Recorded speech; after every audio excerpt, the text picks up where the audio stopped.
केंद्रीय गृह मंत्री अमित शाह के द्वारा राज्यसभा में कल दिए गए एक भाषण पर हंगामा मच गया है। इंडिया समूह के नेताओं ने संसद भवन परिसर में गृह मंत्री अमित शाह के खिलाफ विरोध प्रदर्शन किया और कहा कि उन्होंने बाबा साहब भीमराव अंबेडकर का अपमान किया है। सदन के अंदर देश के गृह मंत्री संबोधन दे रहे थे, लेकिन इसी दौरान जब वह डॉक्टर भीमराव अंबेडकर के जीवन पर प्रकाश डाल रहे थे तो कुछ ऐसा वक्तव्य उनके मुख से निकला जो उस समय देश की राजनीति का केंद्र बन गया है। विपक्ष लगातार उनके इस बयान पर उन पर हमलावर है, उनसे माफ़ी मांगने की बात कही जा रही है। कानून के सलाहकार हमारे साथ मौजूद हैं, उनसे बातचीत करेंगे। सर, जिस तरह से जो टिप्पणी की गई बाबा साहब के ऊपर गृह मंत्री को, आप उस किस नज़रिए से देखते हैं और क्या? कल जो राज्यसभा में एक देश एक चुनाव बिल पर चर्चा करते हुए अमित शाह जी ने जो अपना वक्तव्य दिया वो बाबा साहब आम्बेडकर जी के बारे में ये कहा कि आम्बेडकर करना आजकल लोगों का फैशन बन गया है। वो इतना नाम अगर किसी भगवान का लेते तो शायद 7 जन्मों में स्वर्ग मिलता। अमित शाह जी ये भूल गए कि हमारे देश में लंबी गुलामी के बाद आज़ादी मिली और आज़ादी मिलने के बाद सबसे बड़ी जो चुनौती थी कि हमारे देश का संविधान कैसा हो जो सब सर्व स्वीकार हो, सभी जनों का हित उसमें निहित हो और सभी लोगों को उससे न्याय मिल सके। ये बहुत बड़ी जिम्मेदारी बाबा साहब आम्बेडकर जी को दी गई और वो संविधान सभा के अध्यक्ष रहते हुए उनकी अध्यक्षता में जो संविधान का हमारे भारतीय संविधान का जो गठन हुआ, जो निर्माण हुआ, उसमें बाबा साहब की अग्रणी भूमिका थी। और हमारा संविधान आज सभी देशों के संविधानों से कहीं ज़्यादा उच्च श्रेणी का संविधान है।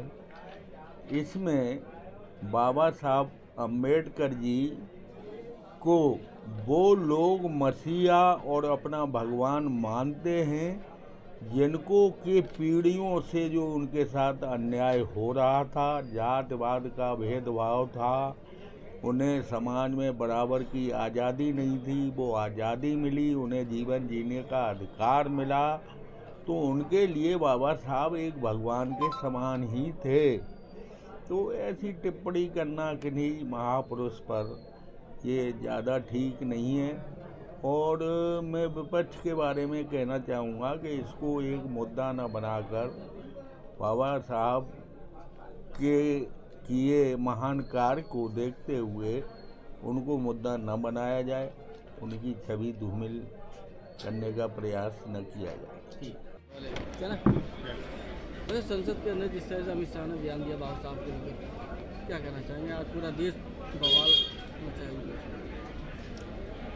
देश के गृह मंत्री से इस तरह की असंसदीय भाषा का प्रयोग कर और आम जनमानस को ये बिल्कुल कतई बर्दाश्त नहीं है। खास करके SC ST OBC वर्ग जो आज भी डॉक्टर अंबेडकर को अपना मसीहा और किसी भगवान से कम नहीं मानता। भगवान की कल्पना जब हम करते हैं तो ये देखते हैं कि भगवान हम किसे कहते हैं। भगवान हम उसे कहते हैं जो हमारी रक्षा करता है।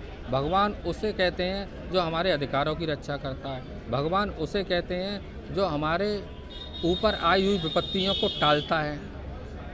तो SC ST OBC वर्ग के लोगों के लिए ये काम संविधान की रचना कर परम पूज्य बाबा साहब डॉक्टर भीमराव अंबेडकर ने किया था। तो वह भारत के SC ST OBC वर्ग जो सदियों से सताया हुआ था उसके लिए किसी भगवान से कम नहीं है। और उनके बारे में संसद में बैठ के देश के गृह मंत्री अगर इस तरह के नाम लेके और उनके बारे में ये टिप्पणी करते हैं तो ये घोर निंदनीय है, असहनीय है और इसका पुरजोर विरोध किया जाए।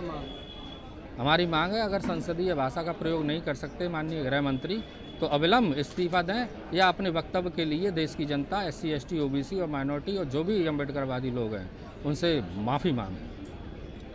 मतलब संसद में गृह मंत्री ने एक ऐसा बयान दिया जिसके बाद पूरा देश बवाल है। बाबा साहब को लेकर ही प्रतिक्रिया थी, क्या कहना चाहेंगे? इस तरह का वक्तव्य होना चाहिए संसद में? देखिए, हमारे देश में जो हमारे देश के नेता हैं उनका दोहरा चरित्र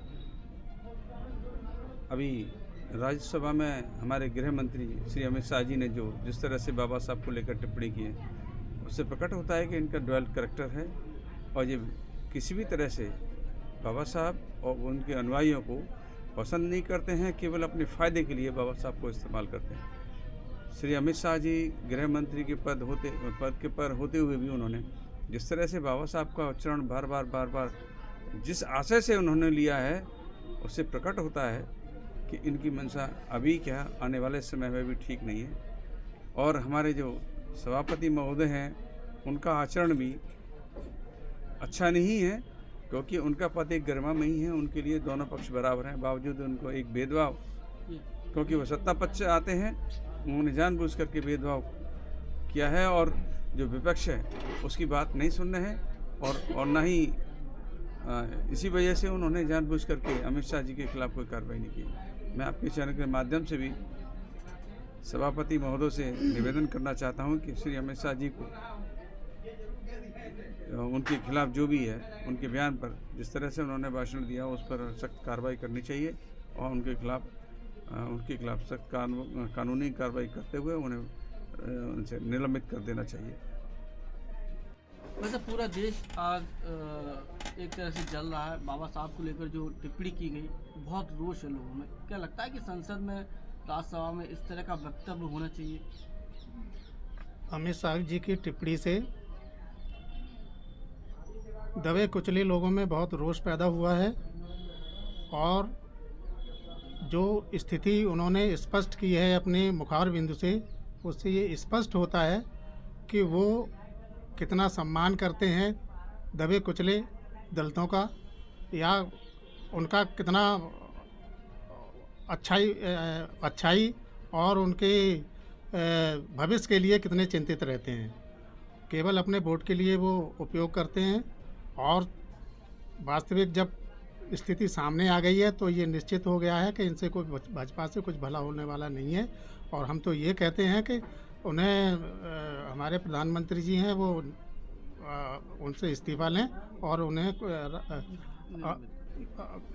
राज्यसभा से तो जो लोकसभा के सदस्य हैं वो तो लोकसभा से तो अध्यक्ष जी जो कुछ भी है वहाँ का मामला नहीं है, राज्यसभा का है। तो राज्यसभा के जो सभापति जी हैं वो उस पर कार्रवाई कर सकते हैं, लेकिन प्रधानमंत्री जी उन्हें उनका जो मिनिस्ट्रीशिप है उससे तो हटा सकते हैं, त्यागपत्र मांग सकते हैं कि हटिए आप हमारे यहाँ।